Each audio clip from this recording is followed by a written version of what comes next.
എല്ലാവരും കേശു കേശു എന്ന് പറയുമ്പോഴും എൻ്റെ വയലിൽ അൽസാബിത്തുന്നേ വരത്തുള്ളൂ. കാരണം ഇവന് മേ ബി എന്നെ ഓർമ്മയൊന്നും കാണത്തില്ല, പക്ഷെ സ്കൂളിൽ വെച്ചിട്ട് നമ്മുടെ സ്കൂളിലെ സ്റ്റാറാണ്. ഞങ്ങൾക്ക് സ്കൂളിൽ ഞങ്ങൾ രണ്ടാളും ഒരു സ്കൂളിലാണ് പഠിച്ചത്. അപ്പോൾ സ്കൂളിൽ നമ്മുടെ ആകെയുള്ളൊരു സെലിബ്രിറ്റി, എല്ലാ പരിപാടിക്കും വരുന്ന സെലിബ്രിറ്റി. നിനക്ക് ഓർമ്മയുണ്ടോ ഈ അവിടെ പരിപാടിക്കൊക്കെ വരുന്നത്? മിക്കവാറുള്ള പരിപാടിക്കൊക്കെ വന്നൊക്കെ ഓർമ്മയുണ്ട്. എല്ലാം ഓർമ്മയുണ്ടോ അത്ര ഇതില്ല, എന്നാലും മിക്കവാറുള്ളതൊക്കെ ഓർമ്മയുണ്ട്. എനിക്കറിയോ, ഇവനാണെങ്കിൽ പണ്ട് സ്കൂൾ ബസ്സിലൊക്കെ വല്ലപ്പോഴും അല്ലേ വരത്തുള്ളൂ, മറ്റേ മാവേലിയെ പോലാണല്ലോ. വരുമ്പോഴത്തേക്ക് ചുറ്റിനും ഒരു 2-3 പിള്ളേർ സെറ്റ് കാണും, ആൺപിള്ളേർ തന്നെ, മറ്റേ ശിങ്കിടികളൊക്കെ. അപ്പൊ അങ്ങനെയല്ലായിരുന്നു സ്കൂളിൽ വരുന്ന സമയത്ത്? അപ്പൊ ഒരു സ്റ്റാർഡം ഒക്കെ ആയിരുന്നു അല്ലേ ആ സമയത്ത്? അതിന് ഞാൻ സംഭവം ആണ്ടിലും കൊല്ലത്തിലേ വരുന്നുള്ളൂ. ഞാൻ കാണുന്നവന്മാര് 3 പേരാണ്. ബാക്കിയുള്ളവരൊന്നും എനിക്ക് ഓർമ്മയില്ല, കാരണം വർഷം അവരിങ്ങനെ ആൾക്കാർ മാറിക്കൊണ്ടിരിക്കുകയാണ്. ഞാൻ നോക്കുമ്പോ ഇവര് 3 പേര് 5-6 കൊല്ലമായിട്ടുണ്ട്. ഓക്കെ, പിന്നെ പോകുമ്പോ സംസാരിക്കുന്ന അവരോടായിരിക്കും മെയിനായിട്ട്, ബാക്കി എല്ലാവരോടും സംസാരിക്കും. നമ്മൾ ഈ സ്കൂളിൽ യൂഷ്വലി ബർത്ത്ഡേക്കൊക്കെയാ കൂടുതൽ സ്റ്റാർ ആയിട്ടിരിക്കുന്നത്. ഇവൻ വരുന്ന ദിവസമൊക്കെ ബർത്ത്ഡേ പോലെ ചുറ്റും 2-3 പിള്ളേരൊക്കെ ആയിട്ട്. ഇപ്പോഴും ഇവന്റ്സിനൊക്കെ എനിക്കൊന്ന് ലാസ്റ്റ് കുറച്ച് 10th എന്തോ ഇവന്റിനൊക്കെ വന്നിട്ടുണ്ട്. 10th ഓണാഘോഷ പരിപാടിക്ക് സെന്റ് അപ്പൊ അങ്ങനെ ആ സമയത്തോട് വന്നാലും അവിടെ നിന്നാണ് സെന്റ് സ്റ്റീഫനിലോട്ട് +1+2 അവിടെ +1+2 പഠിച്ചത്. നാട്ടിൽ തന്നെ വേണം. അതെന്തായിരുന്നു ഇവൻ ഇവിടെ ഷൂട്ടൊക്കെ ഇവിടെ ആയിട്ടും? കാക്കനാട് സ്കൂളിൽ പോയി ഞാൻ അഡ്മിഷൻ എടുത്തതാണ്. അപ്പോൾ പറഞ്ഞു ഇനിയിപ്പോൾ സ്കൂൾ ലെവലെന്ന് പറയുന്നത് നമുക്കിനിയും +1+2 കൂടെ അല്ലേ ഉള്ളൂ, അപ്പൊ എനിക്ക് നാട്ടിൽ തന്നെ പഠിക്കണം. അതായത് അതിന്റെ കാരണം പുള്ളി വിചാരിച്ച് എല്ലാവരും സ്കൂളിലെ കൂടെ പഠിച്ചവരൊക്കെ കാണും 2 വർഷം കൂടെ. കുറച്ചു പേരൊക്കെ ഉണ്ടായിരുന്നു. പക്ഷെ +1+2 ആയപ്പോഴാണ് എനിക്ക് തോന്നുന്നു പഴയ കൂട്ടുകാരൊക്കെ ജോയിൻ ചെയ്തത്, ഇവർ റീജോയിൻ ചെയ്തത്. അതായത് പോയ എല്ലാം, അതായത് 5ാം ക്ലാസ് 6ാം ക്ലാസ് വെച്ച് പോയതൊക്കെ +1 ആയപ്പോഴാ എവിടെ ഇപ്പൊ ചേർന്ന് പറഞ്ഞേ ഇതൊക്കെ എവിടുന്ന് വന്നേ? എല്ലാരും സെന്റ് സ്റ്റീഫനിലുണ്ടായിരുന്നു, മിക്കവാറുള്ളവരൊക്കെ ഉണ്ടായിരുന്നു അവിടെയൊക്കെ ആയിട്ട്. അങ്ങനെ അവിടെ എങ്ങനെയായിരുന്നു? നീ ഇടയ്ക്കൊക്കെ അല്ലേ ക്ലാസ്സിലൊക്കെ പോവുള്ളൂ, അപ്പൊ എങ്ങനെയായിരുന്നു? അതൊക്കെ തന്നെ അവസ്ഥ തന്നെ, സെയിം അവസ്ഥ. വലിയതൊന്നും ഇല്ല, ഇവിടെ സെയിം അവസ്ഥയല്ല. ഇവിടെ എല്ലാ ക്ലാസ്സിലും കയറി ഇറങ്ങുമായിരുന്നു. അങ്ങനെ എന്നോട് സാറ് പറഞ്ഞത്. അതായത് സയൻസ് ബാച്ച് എല്ലാം നമ്മുടെ ബാച്ച് തന്നെ. അങ്ങനെ ഇന്ന ബാച്ച് എന്നെ ബാച്ച് ഒന്നുമില്ല. നോക്കുമ്പോ ഞാൻ നോക്കിയപ്പോ ആളെ ഓക്കെ, എടാ നീ ഏത് ബാച്ചായിരുന്നു? ഞാൻ സയൻസ് ബാച്ച്. നീ സയൻസ് ബാച്ച് ആയിരുന്നാ? ഓ അപ്പൊ ഹ്യൂമാനിറ്റീസ് അല്ല. എടാ ഹ്യൂമാനിറ്റീസ് ഇവിടെ ഒറ്റ ബാച്ചേ ഉള്ളൂ. അത് ഞാൻ ഇന്നാണല്ലേ അറിയണേ. ഓരോ ദിവസം വരുമ്പോ നിനക്ക് ക്ലാസ് തന്നെ മാറി പോകുന്നുണ്ടോ? ഇല്ല, ക്ലാസ് മാറിപ്പോയി. ക്ലാസ് കറക്റ്റ് നമ്മുടെ പിള്ളേർ പോകുന്ന താറാങ്കൂട്ടം പോകുന്നവരെ കറക്റ്റ് വാലെ പിടിച്ച് ഞാൻ അവിടെ ചെല്ലും. അത് സ്കൂളിൽ പോയതിന്റെ ഫസ്റ്റ് ഡേയിലേ ഉള്ളൂ. ആദ്യം ആ ക്ലാസ് താഴെയായിരുന്നു. ഒറ്റ ദിവസം കൊണ്ട് നമ്മുടെ ഫാദർ മാറ്റി മേളി കൊണ്ടിട്ട്.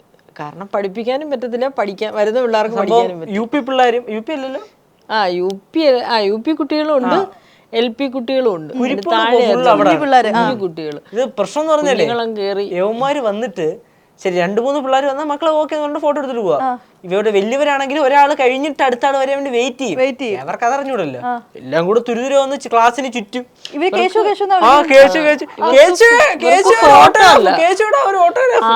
ഫോട്ടോ അല്ല വേണ്ടത്, ബുക്കും കൊണ്ടാ വരുന്നത്. ബുക്കും പെന്നും കൊണ്ടാ. കൊച്ചു കുഞ്ഞുങ്ങളല്ലേ, ചില കേസ് ചേട്ടാന്ന് പറഞ്ഞോണ്ട് ചുറ്റും കൂടിയിട്ട് ഇത്ര മുട്ടിന്റെ അവിടെ വരെയല്ലേ ഉള്ളൂ എല്ലാം.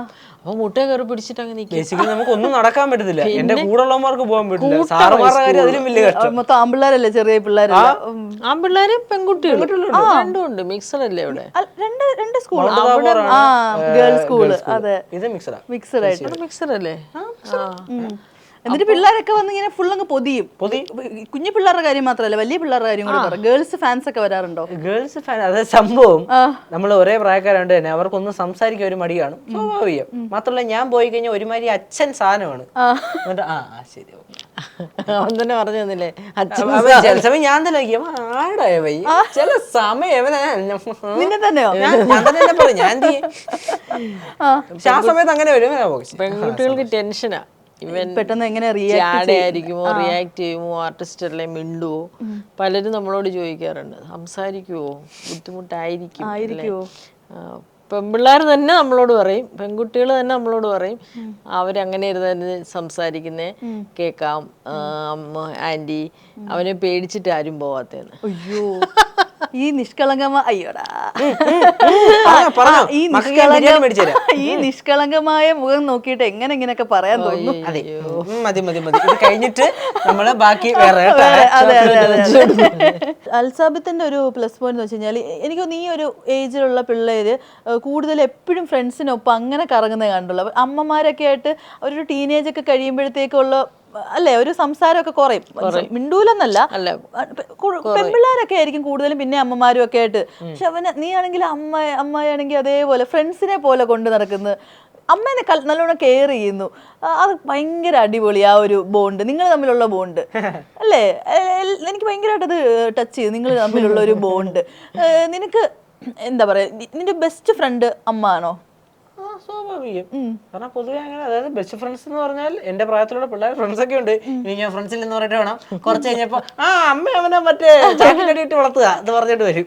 ഞാൻ പറയടാ എന്തിനാണ് എങ്ങോട്ട് വേണേലും നീ പൊക്കോ എന്ന് വെച്ചാൽ ഞാൻ അവനങ്ങനെ വലിയ നിയന്ത്രണങ്ങളൊന്നും ഇന്നടത്ത് പോകരുത്, അപ്പൊ നമ്മുടെ പ്രശ്നം എന്ന് പറഞ്ഞാൽ ആളിനോട് മിണ്ടരുത്. അതായത് നമ്മള് പൊക്കോളാൻ പറഞ്ഞു കഴിഞ്ഞാൽ പിന്നെ പൊക്കോളാൻ പറഞ്ഞു ഇനിയിപ്പോ എന്തെന്നെ പോണേ ആയില്ല, ഇനിയിപ്പോ വേണമെങ്കിൽ ഒരുമിച്ച് പോവാ. നിനക്ക് അവര് ഫിലിമിൽ പോകുന്നുണ്ട്, നിന്നെ മൂവിക്ക് പോകാൻ വിളിച്ചാ നീ പൊക്കോ. അത് ഞാൻ പോകുന്നില്ല, പോയിട്ട് വാടാ, ശരിയാവത്തില്ല. അതായത് അവൻ അവൻ്റെതായ ഒരു വൈബ് അല്ലെങ്കിൽ അവൻ അവൻ്റെതായ ഒരു ഇത് കാര്യം കാണുമായിരിക്കും. എന്നോട് എന്തും പറയാനുള്ള സ്വാതന്ത്ര്യം ഉണ്ട്. എന്താ അതായത് എന്റെ ഒരു ഇതിന് പോണെങ്കിൽ ഉദാഹരണത്തിന് നമ്മൾ 20 പറഞ്ഞില്ലേ, പ്രായം കൂടിയവരുടെ കൂടെ വേണം ഞാൻ പോവാൻ. അപ്പൊ അങ്ങനെ വെച്ച് നോക്കുമ്പോ അമ്മയുടെ കൂടെ തന്നെ പോയപ്പോഴേ മതി. എല്ലാം പെർമിഷനും അടുത്ത് ചോദിച്ചു. എല്ലാം പെർമിഷൻ ചോദിക്കുന്നില്ല, എല്ലാത്തിനും പെർമിഷൻ ഞാൻ കൊടുക്കും. പിന്നെ എന്ത് സാധനങ്ങളായാലും ഇപ്പൊ വേണോന്ന് വെക്കുന്ന സാധനങ്ങൾ വാങ്ങി കൊടുക്കും. പിന്നെ അതായത് നമ്മുടെ കാശില്ലെന്ന് പറയും, ഉള്ളപ്പോ വാങ്ങിച്ചു തരാന്ന് പറയും. അതിനവിടെ വേറെ പ്രത്യേകിച്ചൊന്നും ഇല്ല. അതുകൊണ്ടായിരിക്കാം അവിടെ സെറ്റിലുള്ളവരായാലും ഞങ്ങളെ പേഴ്സണലി അറിയുന്നവരും പറയും നിങ്ങൾ തമ്മിൽ ഭയങ്കര ബോണ്ടാണെന്ന്. എന്ന് വെച്ചാൽ എല്ലാ കാര്യം അവൻ എന്നോടും പറയും, ഇപ്പം എനിക്കുള്ള എന്ത് കാര്യം ഉണ്ടെങ്കിലും ഞാൻ അവനോട് ഷെയർ ചെയ്യും. അത്രേ ഉള്ളൂ. ഞങ്ങൾ തമ്മിൽ ഒരു ഒളിവ് മറവ് ഹൈഡ് എന്ന് പറഞ്ഞൊരു സാധനം ഇല്ല. എന്ത് ഇപ്പം അവന്റെ ലൈഫിൽ അവനോട് ഇപ്പൊ ഒരു പെൺകുട്ടി വന്ന് ഐ ലവ് യു പറഞ്ഞാലും എന്നോട് പറയും. അല്ലെങ്കിൽ വേറൊരു അവന്റെ ഫ്രണ്ട്സിനൊരു അറിയാൻ പറയൂല. അപ്പൊ പിന്നെ അതിന്റെ കോൺഫിഡൻസ് കണ്ടില്ലേ പിന്നെ മാത്രല്ല ഇപ്പൊ കൂടെയുള്ള ഫ്രണ്ട്സിനൊരു ലവേഴ്സ് ഉണ്ടെങ്കിൽ അതും എന്നോട് ഒന്ന് പറയും. എന്നിട്ട് പറയാം പറയല്ലേ ആര് പറയും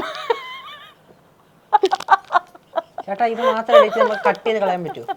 ഇതിനൊരു പ്രശ്നം, ഞാനിത് ഷെയർ ചെയ്യത്തില്ല, ആരോടും പറഞ്ഞതേ ഇല്ല. അല്ല പിന്നെ അങ്ങനെയല്ല ഞാൻ പറഞ്ഞത്, അതല്ല ഞാൻ പറഞ്ഞത്, ഇതാണ് പറഞ്ഞത്. അല്ല ഇന്ന ആളിന്റെ കാര്യം ആരോടും പറയത്തില്ലെന്ന്. അതാണ് ഞാൻ പറഞ്ഞത്. അല്ല ആ കുട്ടിയോട് ഇന്ന് ചോദിക്കാനോ അല്ല ഇന്ന ആളിന് ഇന്ന അവരെ ക്ലാസ്സിലെ കാര്യങ്ങളായി പറയുന്നത്, കോളേജിൽ പോകുന്ന കാര്യങ്ങൾ സ്കൂളിൽ പോകുന്ന കാര്യം ഈ പറയുന്നത്. ഞാൻ പറഞ്ഞത് മൊത്തത്തിൽ പോയോ? മൊത്തത്തിൽ നല്ല ഇതിലും ഭേദം താൻ റോഡർ കയറ്റിട്ട് എന്നെ ടാർട്ട റോഡിൽ കയറ്റിട്ട് 10ാം ക്ലാസ്സിൽ പഠിക്കുന്ന ഒരു സമയത്തൊക്കെയാ, ക്ലാസ്സിൽ പഠിക്കുന്ന കുട്ടികൾക്കൊക്കെ. അപ്പോ ആ കുട്ടി കൂടെ ക്ലിയർ ആക്കി കൊടുത്ത് ഇല്ല ആ കുട്ടി ഈ കുട്ടി അങ്ങനെ പറയുമ്പോ അല്ല അവനത് കൺഫ്യൂഷൻ ആയിട്ടായിരിക്കും നമ്മളോട് പറയുന്നത്. ഇങ്ങനെ പാടുണ്ടോ